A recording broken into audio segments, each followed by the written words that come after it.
കർത്താവിൽ പ്രിയരെ, ദൈവനാമം വാഴ്ത്തപ്പെടുമാറാകട്ടെ.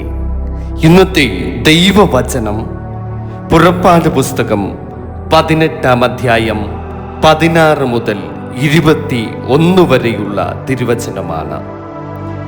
നമ്മുടെ ജീവിതത്തിൽ ക്ഷീണം, ഭാരങ്ങൾ, ഉത്തരവാദിത്വങ്ങൾ എന്നിവ കാരണം പലപ്പോഴും നാം തളരാറുണ്ട്.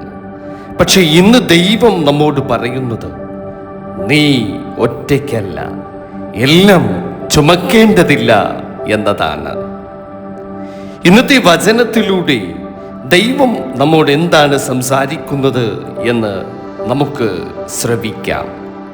പുറപ്പാട് പുസ്തകം 18-ാം അധ്യായം 16 മുതൽ 21 വരെയുള്ള തിരുവചനങ്ങൾ. അവർക്ക് ഒരു കാര്യമുണ്ടാകുമ്പോൾ അവർ എൻ്റെ അടുക്കൽ വരും.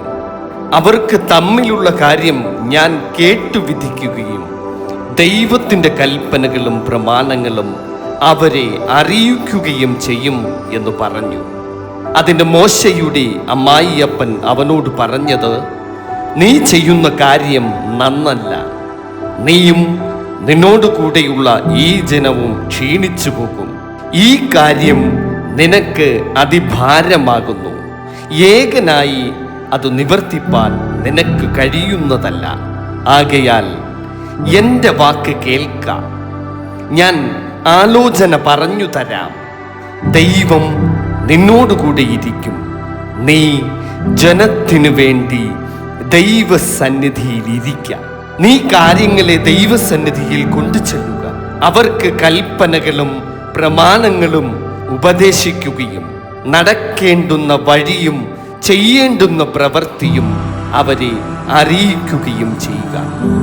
അതല്ലാതെ ദൈവഭക്തന്മാരും സത്യവാന്മാരും ദുരാദായം വെറുക്കുന്നവരുമായ പ്രാപ്തിയുള്ള പുരുഷന്മാരെ സകല ജനത്തിൽ നിന്നും തിരഞ്ഞെടുത്ത് അവരെ 1000 പേർക്ക് അധിപതിമാരായും 100 പേർക്ക് അധിപതിമാരായും 50 പേർക്ക് അധിപതിമാരായും 10 പേർക്ക് അധിപതിമാരായും നിയമിക്കാം. ആമേൻ, ഹല്ലേലൂയ. ഈ വചനഭാഗത്തിൽ നാം കാണുന്നത് മോശയെയാണ്. ജനങ്ങളുടെ പ്രശ്നമെല്ലാം ഒറ്റയ്ക്ക് പരിഹരിക്കുവാൻ മോശ ശ്രമിക്കുകയാണ്. രാവിലെ മുതൽ വൈകുന്നേരം വരെ അവൻ ക്ഷീണിച്ചു പോയി. അപ്പോൾ യിത്രോ മോശയോട് ഒരു വലിയ ജ്ഞാനം അറിയിക്കുകയാണ്. നീ ഒറ്റയ്ക്ക് ഈ ഭാരമെല്ലാം ചുമക്കരുത്. ഇവിടെ ദൈവം നമ്മയും പഠിപ്പിക്കുന്നത് അതാണ്. പലപ്പോഴും നമ്മളെല്ലാം ഒറ്റയ്ക്ക് കൈകാര്യം ചെയ്യുവാൻ ശ്രമിക്കും.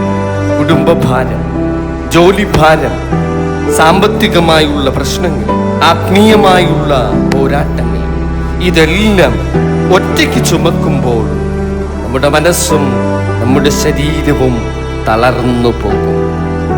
പക്ഷെ ദൈവം നമ്മെ സഹായിക്കുവാൻ അത്ഭുതകരമാം വണ്ണം ആളുകളെ അയക്കും. ദൈവം നമുക്ക് ജ്ഞാനം നൽകും.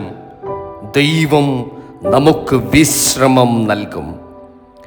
മോശ ഉപദേശം കേട്ടപ്പോൾ അവൻ്റെ ജീവിതം മാറി. അതുപോലെ ദൈവം പറയുന്ന ശബ്ദം കേൾക്കുമ്പോൾ നമ്മുടെ ജീവിതവും മാറും. പ്രിയ ദൈവമക്കളെ, ഇന്ന് ഈ വീഡിയോ കാണുന്ന ഒരാളോട് ദൈവം പറയുന്നത്, നിന്റെ ഭാരം എനിക്ക് കൊടുക്കുക, ഞാൻ നിന്നെ സഹായിക്കും. സ്വർഗസ്ഥ പിതാവേ, ഇന്നത്തെ വചനത്തിനായി ഞങ്ങൾ നിന്നോട് നന്ദി പറയുന്നു. ജീവിത ഭാരങ്ങൾ കാരണം ക്ഷീണിച്ചിരിക്കുന്ന എല്ലാ മക്കളെയും ഈ നിമിഷം തമ്പുരാനെ അവിടുന്ന് സ്പർശിക്കണമേ.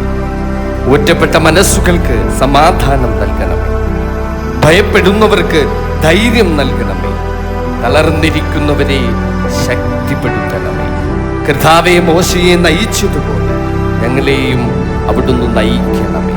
ശരിയായ തീരുമാനങ്ങൾ എടുക്കുവാനുള്ള ദൈവിക ജ്ഞാനം തമ്പുരാനെ ഞങ്ങൾക്കും പ്രദാനം ചെയ്യണമേ. തെറ്റായ ചിന്തകളിൽ നിന്ന് ഞങ്ങളെ രക്ഷിക്കണമേ. ഈ വചനം കേൾക്കുന്ന ഓരോ കുടുംബത്തെയും തമ്പുരാനെ അവിടുന്ന് അനുഗ്രഹിക്കണമേ. രോഗികളെ സൗഖ്യമാക്കണമേ. സാമ്പത്തിക വാതിലുകൾ തമ്പുരാനെ അവർക്ക് മുൻപിൽ തുറന്നു നൽകണം. പ്രാർത്ഥിക്കുന്നവരുടെ കണ്ണുനീർ തമ്പുരാനെ അവിടുന്ന് തുടച്ചു മാറ്റണം. യേശുവിന്റെ ശക്തമായ നാമത്തിൽ പ്രാർത്ഥിക്കുന്നു. കൃപയോട് കേൾക്കണം പിതാവേ. ആമേൻ. സ്തോത്രം. ഹല്ലേലൂയ.